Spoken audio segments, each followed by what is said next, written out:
Bon, l'Afrique du Sud, ça va, hein, ils a bien, il n'y a rien de mal. Ils a bien, ouais. Non, je ne regrette pas parce que la Bible est Zoloba, dans toutes circonstances, il faut louer les seigneurs. Vous voyez dans la Bible, Abraham a vécu dans Mboka na été. Vous voyez, ils ont battu Belé, Nzambé, Abenga, on va vivre dans Mboka na Bangote. Alors, si on est ici dans ces pays, c'était dans les desseins de Dieu que tous à Mboko. Alors, je ne regrette pas. Moi, je glorifie les seigneurs parce que c'est ce que la Bible nous dit. Bon, la vie des Congolais, ça dépend de chaque Congolais. Hein. Il y a des ceux-là qui vont bien, il y a des ceux-là aussi qui traversent des moments difficiles. On ne peut pas dire seulement que non, ils ont mabé, ils ont boé, parce qu'ils ont dépendre de la réalité au Moutoua Koutana. Moi, je ne peux pas interdire au Moutoua Yate. Ceux qui ont plein de Zambé qui ont vivre dans Mboko, mais si ce n'est pas dans le plan de Dieu, c'est mieux de rester au Congo. Parce que c'est ça le mal que nous avons. Au moins, dans la vie avant ça, le voyage, il faut pas tout dans la volonté en Zambé. Pour y a beaucoup souffrir à niveau où comprendre. Dans un niveau à l'endroit qui est Djobou à Cape Town. Pourquoi m'a commis à Zumu tu as comme travailler. Une semaine après, va poignarder. Ati ko travailler, même à l'hôpital va traiter, à Zongili sous va poignarder. Nous avons déjà un message que yo cité au Eza yoté. Vous comprenez un peu? Mais il avait du mal à comprendre cela. Tu trouveras que Moussous Bazan à Bango, ils vivent très bien, ils se retrouvent, tu trouves que Moussous pas souffrir. Donc c'est un peu ça. Peut-être dans le calendrier en Zambie, Moussous va se retrouver dans la place, dans la volonté en Zambie. Et tu vas trouver que les choses ne marchent pas. Mais il y a d'autres qui vont émerger dans Bango et tout va bien. Dans ces pays, nous sommes serviteurs en Zambie et après on se débrouille. Kolobani na bakongolo bazolo ba Afrique d'ici des ali malamu peza koleka Congo na nyonso pona bango Afrique eza na ba opportunité koleka Congo donc ezali poto est-ce que bazolo ba bosolo to bazolo ba. Ouais, là je peux leur donner raison parce que na niveau ya modernisation et puis évolution, tu vas voir que l'Afrique du Sud l'économie na mo est élevée que la RDC. La RDC c'est une grande pays. Toujours égorger ba richesse et belé. Mais la richesse soit les autres profiter bisoter. Sur le talibien, la richesse n'a plus servir ailleurs. Tandis que l'Afrique du Sud, tu verras que Bazo, vraiment, ils se servent de leur richesse. La révision constitue bien un changement. Pas mbaté, moto, moto, na katia moka. L'Union sacrée, la présidente Tshisekedi, Bazo proposé pour la révision constitution. Mais Bakongolais, Bazo, le baïté, non, ils allaient mabé. On a yo. La révision va changer. Bon, pour moi, revoir et changer, c'est une belle initiative. C'est encourageant. Parce que tu vois, Félix, c'est un citoyen. C'est l'enfant du pays. Vous voyez un peu. Donc moi, je vais carrément dire qu'on doit revoir et on doit aussi changer des histoires là-bas. Parce qu'il y a eu des choses qui ont été faites à la manière des gens qui étaient là auparavant, à leur intérêt, pour se maintenir ou bien s'imposer au pouvoir. Vous voyez maintenant. Maintenant qu'on a quelqu'un qui n'est pas du tout assoiffé du pouvoir, quand même il faut revoir pour un peu voter des bonnes choses qui vont amener notre pays très loin. Vous voyez un peu. Donc, on va revoir, on va changer.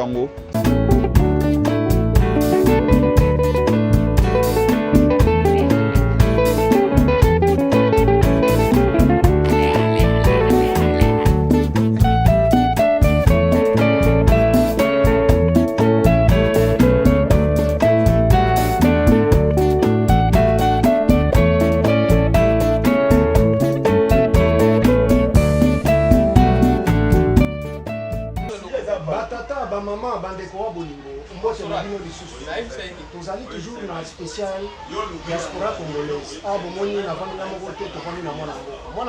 moi, Mbote papa. Kombo na ona ni Kombo na ngai David Kabuya Bukasa. Tozali bongo awa na mwana mboka David Kabuya Bukasa.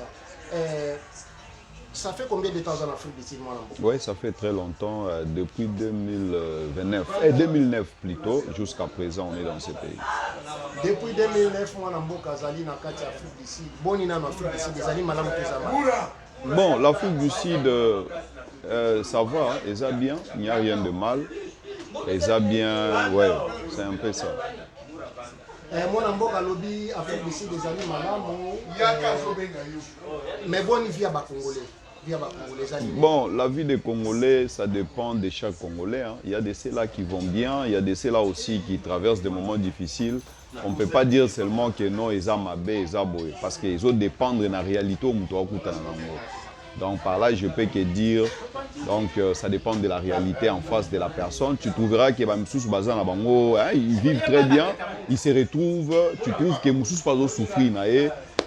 Donc c'est un peu ça, peut-être dans le calendrier en Zambie, Moussous va se retrouver dans la place où la volonté en Zambie.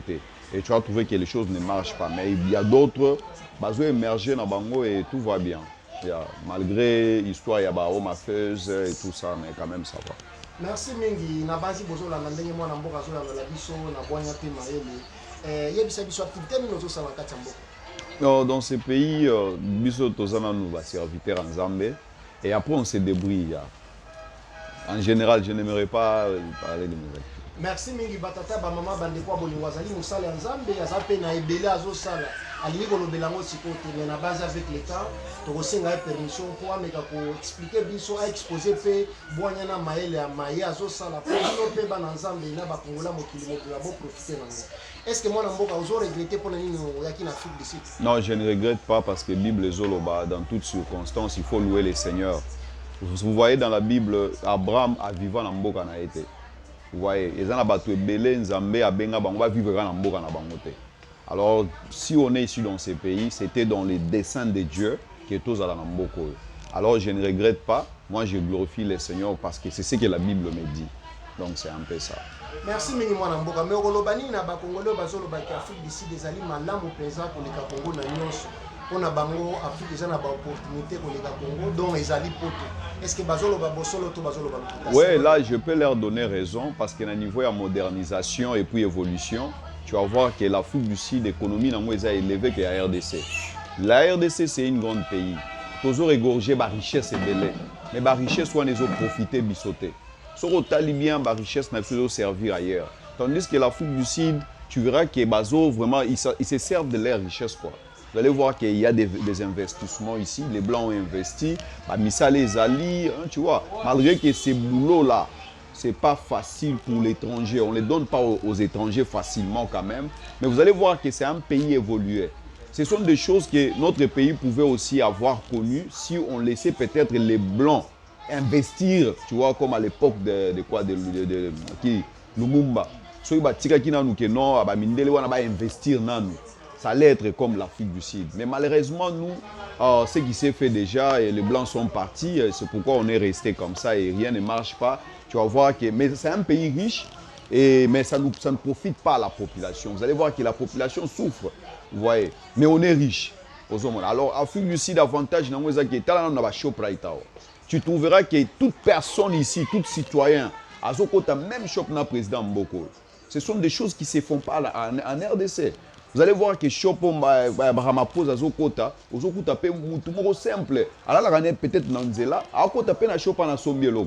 Tandis que Chopra est à Congo, il y a seulement battu à arranger Morobonde Bakotaka. Ce qui n'est pas du tout bien, ça montre que le pays n'est pas évolué. L'économie de ces pays, vraiment, et ils sont en train de bien aller avec ça par rapport à la RDC. Donc, c'est ce que je peux dire. Mais le pays est riche. Seulement, il faut atteindre aussi le niveau où il y a Afrique du Sud. Il y a que rendre le bilot normal. Et ça, on est riche, on est mérité, à classe sociale, aux classes élevées. Ça, ce n'est pas bien. Ça montre qu'on est sous-développé, malgré qu'on est un grand pays de richesse pour ça. Merci Mengi Batata, maman Bandeko Bolingo, Bozo Landandé, moi Namboka, zo répondre bino avec Boanyana Maël et puis patriotisme. Mais biso moi Namboka, est-ce que Bassi d'Afrique Balingi, étranger Namboko, Balingi bino? Bon, ça je peux dire, vous voyez dans tout le pays étranger, Kolingate Kabatnyon Sobalingayo. Vous voyez un peu. Ce n'est que normal, c'est leur pays. Même en Amérique là-bas, so que yo kuta ba noir américain, balinga ba noir africain musu souté. Ya, mais ba noir américain wana ozomona, ba uta en Afrique, ba zabato selon l'histoire na marché, ba c'est so eza histoire triangulaire so nginde ba ndeko so ba noir en Afrique, ba nga bango ni en Amérique na. Mais okuta que les noirs américains n'aiment pas les noirs africains. On ne sait pas pourquoi. Moi pour moi je trouve que c'est une réalité normale. Il ne faut pas aussi que donc, pour moi, si tu es Congolais vivant en Afrique du Sud, fais avec, hein, c'est ça la vie. C'est ça la vie. Bolingo, attends à l'église auto, Sambela. Okutara que oya lingaka yo te, pas lingaka yo. Malgré que la Bible nous dit aimez-vous les uns les autres. Vous voyez? Donc tu vas trouver seulement que celui-ci ne t'aime pas. Donc l'amour, moi je ne peux pas aller me dire que non, même pas ici, après on a mis ça le problème. Non. L'Afrique du Sud, c'est un pays que Dieu nous a envoyé pour vivre ici. On est là en train de vivre et on mène notre vie. Même s'il y a des traitements un peu bizarres, bon, toko lo bakena ndenge ya oma fez ndé, façon oma fez azo manipuler ba étranger, ndé za un peu mabé. Vous comprenez? Façon aux hommes congolais faut. C'est-à-dire mais kababa il faut comprendre bien oma fez pour na mikanda. Oui. Ba éviter oma fez. Ya oma fez pour na mikanda. Façon bazo régler un peu bas histoires et ça bien té. Mona des fois bana mboka ba okela la kuna mali ezo beta yo mo webika mali ya mboko ndezalaka. Or, ils ont fait un coup une flamme. Aux papier, c'est ça la seule difficulté que nous avons. Mais au Italie, là, je n'ai pas vraiment beaucoup de commentaires à faire là-dessus. Mais si le gouvernement et l'ambassade ils ont que les Congolais ont un passeport, la famille est affectée, premièrement, moi je vais dire, l'ennemi des Congolais, c'est Congolais lui-même. Vous allez voir que la cause a déboursé Mbongo pour Makambo ezala bien. Mais c'est la réception en bongo. Peut-être ba détourner en ba comme ça on a nini place où il faut qu'il était. Vous allez voir que gouvernement na biso na je te donne un exemple typique. Nazo se rappeler na Kimboko Sika 2 ans seulement. Il y avait un système na Vodacom au Koko Tcha unité à 10 rennes au solo na mutu 10 minutes na Congo. Il y avait un code qu'on appliquait. Mais soudain on nous dit que non gouvernement na bino ya Congo ba bengi biso nini ya Vodacom ba eso que non bo tika bilo bo sala wana bo matela bato wana tarif. Vous voyez un peu. Donc c'est déjà la RDC. Donc vous allez voir que là-bas dans notre gouvernement il y a trop des antivaleurs qui veulent pas l'avancement du pays. Même travailler contre la peuple. Bah travailler contre la population. Baza wana ba travailler même na président ils sont là mais ils veulent pas l'avancement du pays. Président encore déboursé mon albozo mbongo bosala bo bango ba ko sala le côté ba ko détourner yango. Alors comment on va avancer? Vous allez voir que le pays restera comme ça si on s'en charge pas ou bien ceux qui ba longoli ba antivaleur wana te. Talana nous Constant Mutamba. Ayesika, ayena ba ministre ya justice, ayena ba initiative a bien. Mettez là ba tchelier poison. Vous allez voir que donc ba ligne évolution te. Donc na Congo na biso na bato ba boma Congo ezaka ba homme politique wana ba face à kala wana o bazaka wana so président moko aye asika le bango ba tcheso na ba kiso pe ndeni ba osala tout simplement pour na ko travailler en fait grâce à la bango confiance et bango va continuer na ko détruire mboka. Donc l'ennemi des Congolais il est seulement là au Congo balobaka oyo ezolia l'idée sous ezaka na kati ya l'idée sous za libanda l'idée sous te. Vous voyez un peu. C'est ça ce qui se passe au Congo. Merci mingi mwana mboka na banzi bazo sosola mayenzo loba. Mais conseil ni noko pesa na ba Congolais o bazo linga ko ya na Afrique du Sud to ba baza na nzela bazo. Baya to baya piseno. Non, moi je ne peux pas interdire mutoyate. Soki eza na plan nzambe ke yo ya o vivre na mboko na ko pekisa yo te. Mais si ce n'est pas dans le plan de Dieu, c'est mieux de rester au Congo. Parce que c'est ça le mal que nous avons. Au moins, na vie avant ça, la voyage, il faut pas tout dans la volonté ensemble. Pour y a mboka musubo comme souffrir na niveau mo yo comprendre te. Naza ndeko moko alongwa ki jobu wa awa na Cape Town. Poko makaka komi awa. Azumu tuka komo travailler. Une semaine après ba poignarder. Ati ko travailler ba même hôpital ba traiter azongeli sou ba poignarder. Donc ça déjà message yake yo cité o eza yote. Vous comprenez un peu? Mais il avait du mal à comprendre cela. Si avant dia bendi bilila habité de ngai o eza cité na ngate. Tikana zonga place nzamba moninga. Banda zonga na jobu kuna toyoka teke ba atakaye. Vous voyez un peu? Donc qu'est-ce que je veux dire par là? Les voyages, il faut demander à Dieu. So nzamba loba na yo ke ndeko yo faut vivre na mboka moko tel.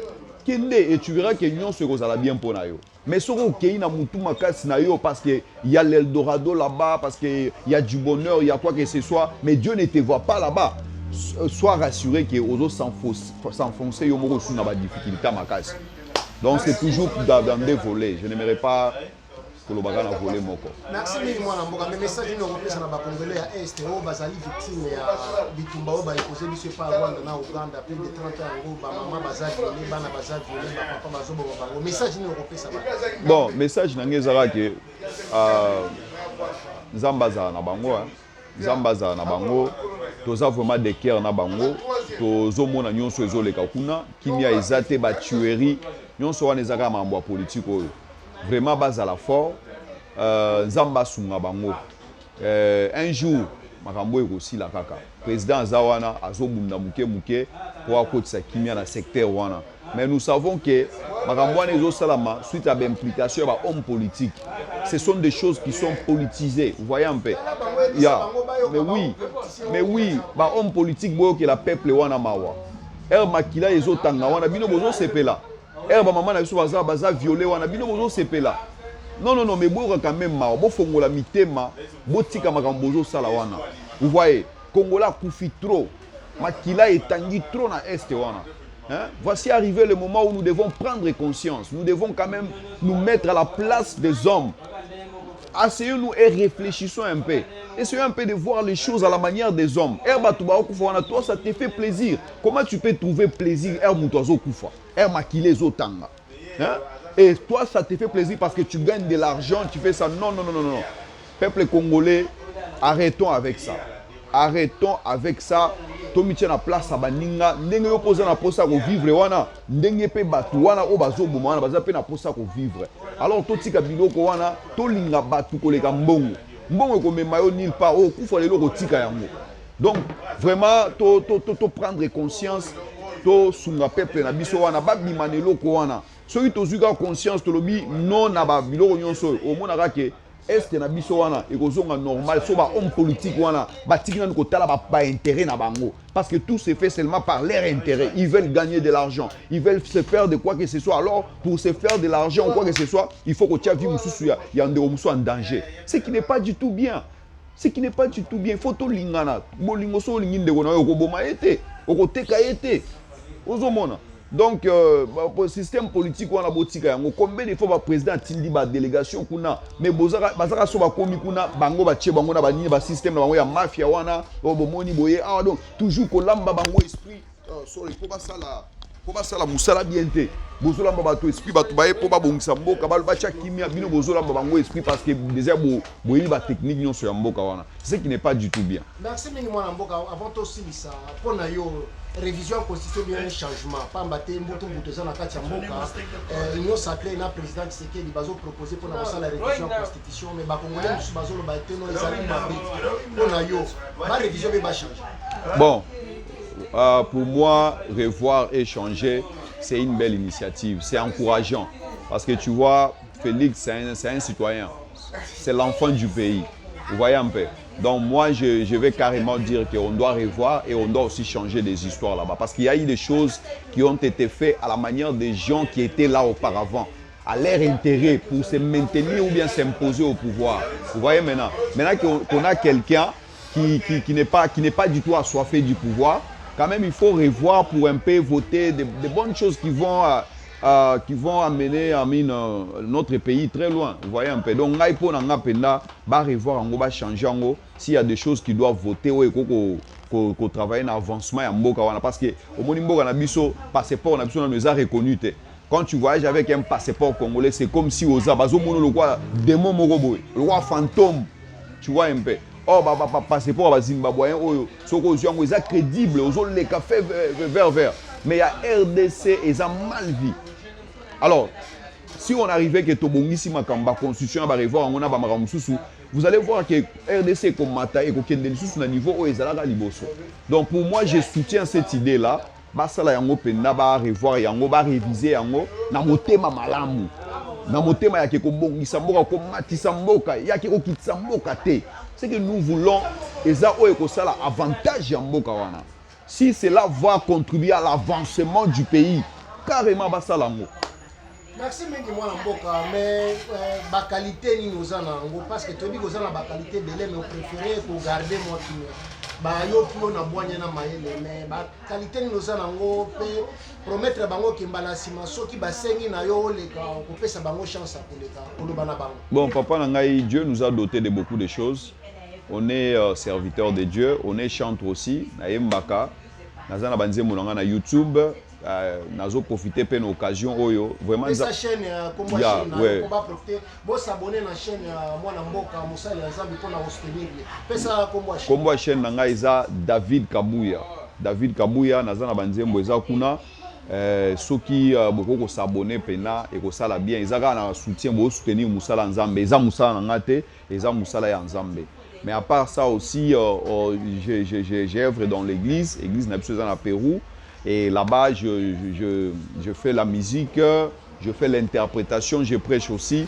Donc des activités dans ça la après à part ça c'est débrouiller rappeler le rôle à Moutounion pour travailler, pour avoir un peu, mettre le pain sur la table. Donc c'est un peu ça. Mais sinon, vous s'abonner un peu à la chaîne et vous allez prendre honneur et gloire et Nzambo toujours Sambela. Ya. Batata ba mama bande kwa bolingo balandinyo surtout ya mayanga ni politique mayanga ni na politique TV na kosenga na bino bo s'abonner na chaîne ya mwana mboka pamba te ezali musala nzambe bo soutenir yango pote liloba nzambe comme na bino bisika nyonso tubozala mais mwana mboka tokomi na suka ya mbula 2024 moi bambote na bawo ya yo et puis boni mbula ngo lekaki malamu to mabe pona yo sima opesa mbote na bawo ya yo bon mbula lekaki nango bien.